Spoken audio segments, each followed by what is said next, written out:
Black unicorn. What is a black unicorn? Black unicorn. Black unicorn. Black unicorn. Let me just jump right in, KG, so I don't keep you too long. I know you're busy. So the platform is called Black Unicorns, and it's just about people like yourself who just have a way with navigating this world, this earth. I think it's otherworldly. I think it's kind of magical, and I would never say that it's not hard work, but I do think it's a certain type of magic that the Black Unicorns possess that even if it is hard work, y'all somehow make it look easy, you know? So the first question I ask everybody is, how do you identify in this world? Now, because of the times, everyone asks the pronouns just so I can know how to pronoun you correctly.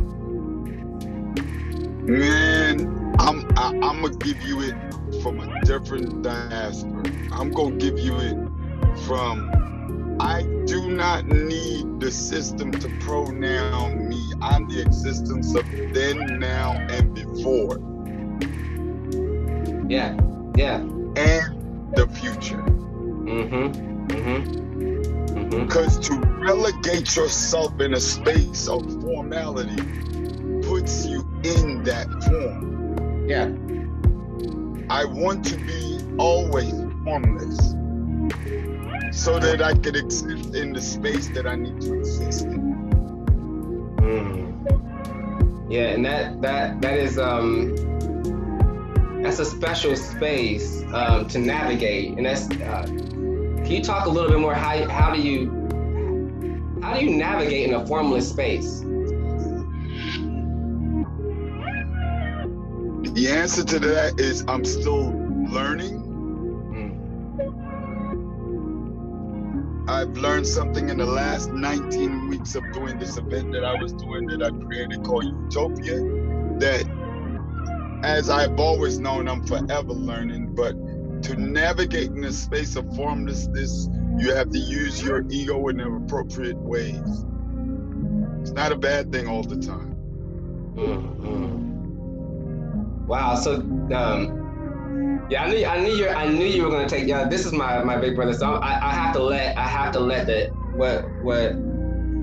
what they're saying kind of soak in, because he's a lot of information. So I'm gonna try to tap in with you, because I know you're gonna drop all these gems, and I'm already getting a lot of gems. So would you say that ego is you said it's not a bad thing? Well, we've been taught in this form that the voice in our head is our enemy, but in reality, that's you. That's God. That's the God within you. God that's within you. That's the existence of everything without form. Because as you can hear yourself speak with closing your mouth and closing your eyes, and you can still hear yourself in your head, that means that there's a higher manifestation that we're overlooking and just diminishing it to a menial form of existence. And I'm glad you answered that way, because I think that people, the idea of even asking people how they identify, how they pronoun is such a...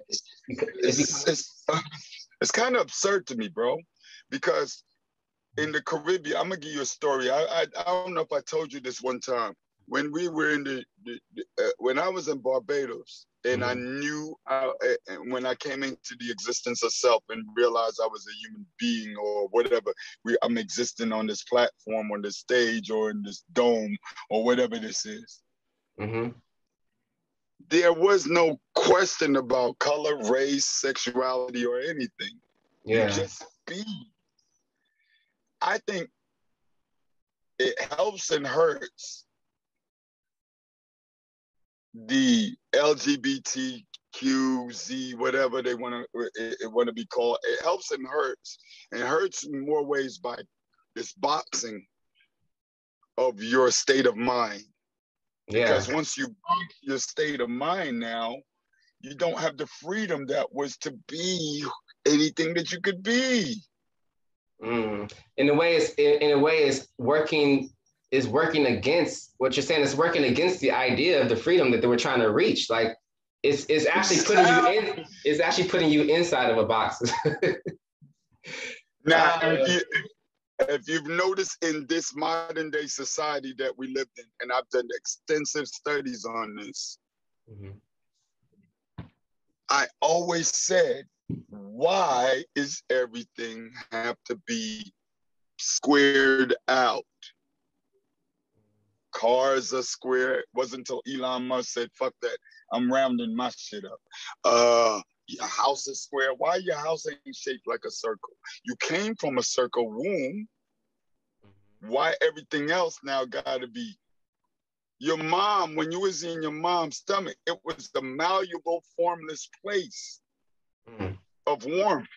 But when you come out to the world, they go, it's a cold world, and everything is so boxed in. I think that it's a fucking trap to put any community in a place where you define yourself in a menial circumstance, and not to diminish anyone that's calling themselves trans, Q, whatever you call yourself. I'm not saying that you are menial, because you matter more than you know. But I feel that the expression of self becomes menialized to society because you've just trapped yourself in the same box that you were trying to escape. Wow. Can you explain a little bit what it is that you do? I don't even know how to I don't even know like how. There's a lot that you do for the community. You have a lot of different platforms, but what would you say it is that you do? I'm a polymath. I'm a person that realizes gifts, and there's a thing that I have that I feel is my gift, which is I could figure almost everything out if you give me enough time. And if it brings me joy, I'm going to pursue it. Wow. And by doing it, I go after anything I feel like at the time that makes me happy. So is that the motivation behind the I don't know if it's motivation, or do you think it's motivation that you gotta have? I hear that a lot, but I don't know if it's motivation or just love. Just, if I do it, I gotta love it. And I think like we overlook those things. We overlook that part of it. I don't know how to explain that. Like we start making these words and make these words more important than the objectivity of the word. You know what I'm saying? Right. The word matters in comparison to what you're doing. But those are just the words. What you call the motivation is the love and the passion for it. Like I've seen you do and dress and walk and boldly do shit that I'm like, that's my motherfucking dude right there. Yeah. That's how you're supposed to do it.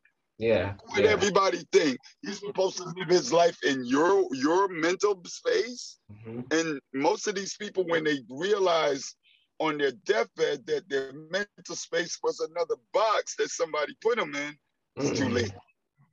Yeah. Yeah. That means a lot coming from you, because that's the same way I look at you. You've always had, before I even spoke a word to you, when I was back in the day, when I was a baby in LA, coming to Cherry Poppin' Wednesdays, one of the many parties you've thrown in LA, as a producer, I would say, producing the party. I just remember going, that is somebody that I can actually feel. And talking about mixing up words, it wasn't even look up to. It was like I can feel. I'm in that field with him somehow. Didn't know how, but I just know. Yeah. How long did it take you to arrive at this mentality that you're in now? How long did it take you to get here? I'm well off in my 50s, so it took this long. But it took a lot of breaking me down. What does that mean? You know what I mean? It took a lot of breaking. Okay, in my 20s, I was that person. If I showed you a picture of me in my 20s, you'd be like, oh, that motherfucker's a killer. Oh, okay. Stage. But if I showed you a picture of me as a younger kid, you'd be like, he's a square dude, church dude, da da da. Right. Then you see, it takes a lot of breaking down and go, that is not me. Why am I'll try and go, that's not. Why don't you just be the love that exists that you know you could give? And that's what the manifestation of what's happening now in my life is, that I'm just not worried about what it is no more. Whether it happens or it doesn't happen, in their eyes, it's happening for me. It's just another step in the way to get to where we're gonna get to. I want to just talk about what you just said. You went through a lot of different stages where you said, this is me. Like, you were like, this is me. Did you really, in those stages, did you feel like in your heart of hearts that was really, really you? I mean, was you living in those moments, was you in your skin? You know what I mean? Was you at those ages? Or did you feel like he was faking it? Or like, was it an imposter syndrome at 20, 30, or was that really you and you just somehow have? You have to embrace every part of you. It was me. Yeah. Who I am then is not who I am now. Yeah. I'm the concept of all my past rights and wrongs.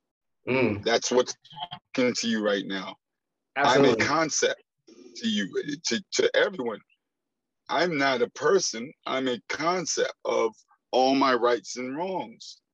Who I am is who I believe to be in my head, not who other people think I'm to be. That's their concept of me. Right.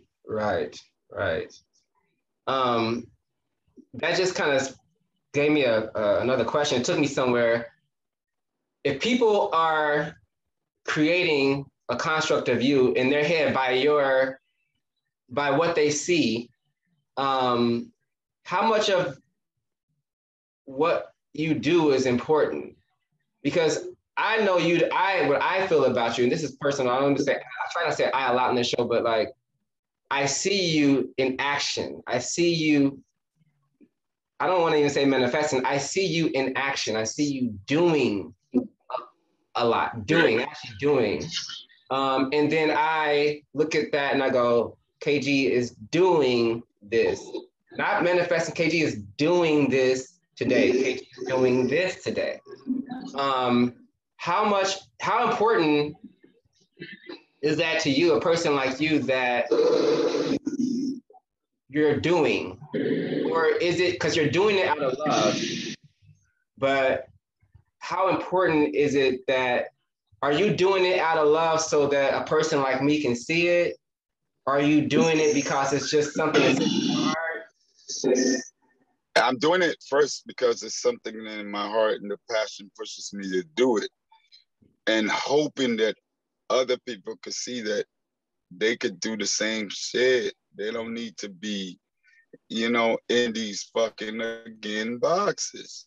We live in a box, we die in a box.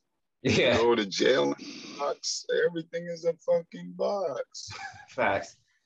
What advice would you have for a little KG out there just watching you right now and understanding every single word you're saying on multiple different dimensions? On all dimensions, I would say to anyone existing on all planes of existence, and on all planes of masculinity, femininity, and in between, to know thyself and consort with thyself first before you consort with some phantom self. Like really them voices in your head are there for a reason. Yeah. I wish you would learn about those more in school back in the day, because you start thinking you're crazy, and then you wake up one day and you realize, oh no, I'm just a double, triple, quadruple spirit, or however many of them is up there chilling, and you're not actually crazy. You just got many voices. Right. And then what they'll do in this society, they'll go, oh no, that's not. So understand, this is what I want you to the part two to understand. Get understand first, then overstand it, then understand it. Right? The part that I want you to understand first is that you live in a paradoxical world that needs you for something. Not you, but the average person. Us, we don't exist on those planes because we know that that's some bullshit. That's overstanding. Facts. You look at the situation from over, and now we take it understanding and go, oh, so for me to exist in this world, they have to put people in these, again, lanes. Because functionally for them, it works out. For us, it does not. Not for a unicorn. Yeah, nah, it does. Yeah, I understand what you're saying completely, 100%.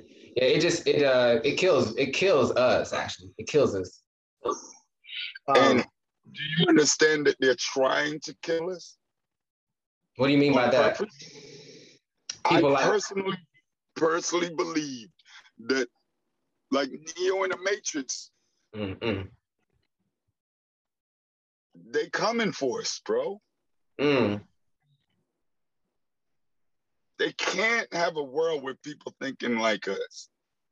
Free thinking. So either we either gotta find a way to be brutal when the confrontation happens.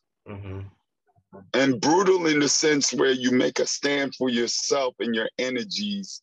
And again, I think the problem is putting yourself into one energy and saying, you're a culmination of everything you got to up to this stage. Yeah. And grabbing a hold of that and saying, no, I can't do that. That's not gonna happen. And all of us will be cool over here, chilling. Like, I know that my full manifestation of life,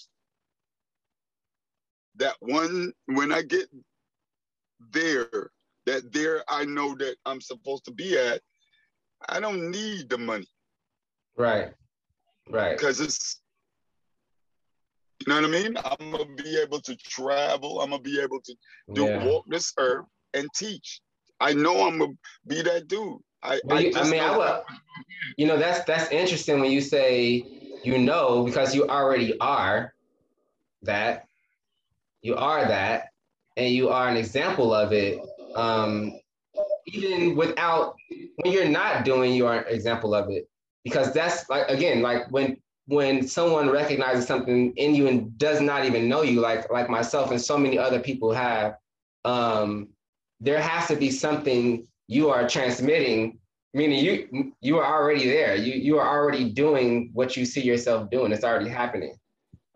So that that goes without saying. You've been doing that. This is a switch lanes for a second. I always do this because I think it's really interesting. One, it's a simple question, but it is really interesting to hear someone like you answer. Or like myself, I would say too. What is your favorite food?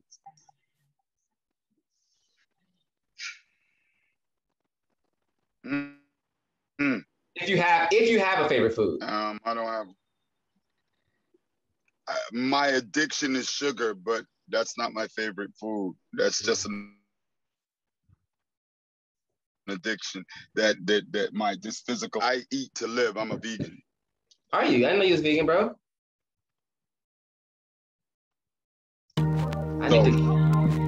Yeah. Okay. And then I started eating chicken.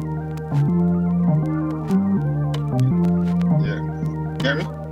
Yeah, it broke up just a little. I'm just trying to check, make sure my internet connection. Okay, you're still there. I can still hear you. Can you hear me still?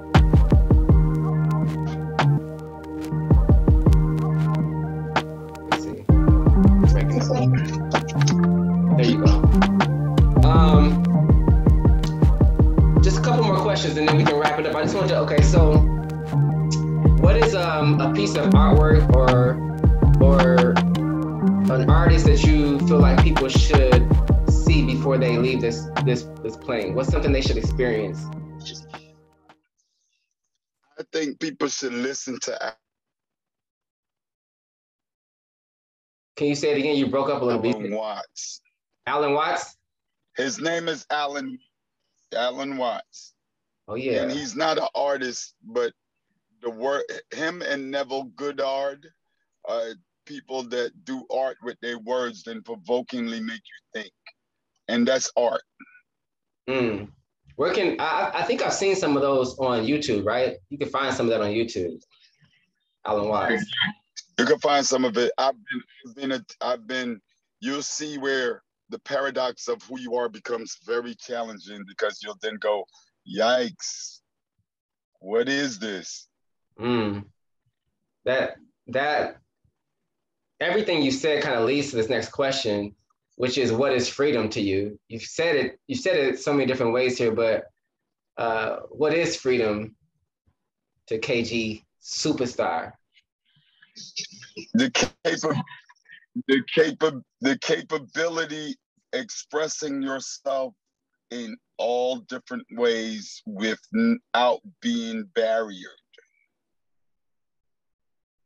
Got it. Without barriers.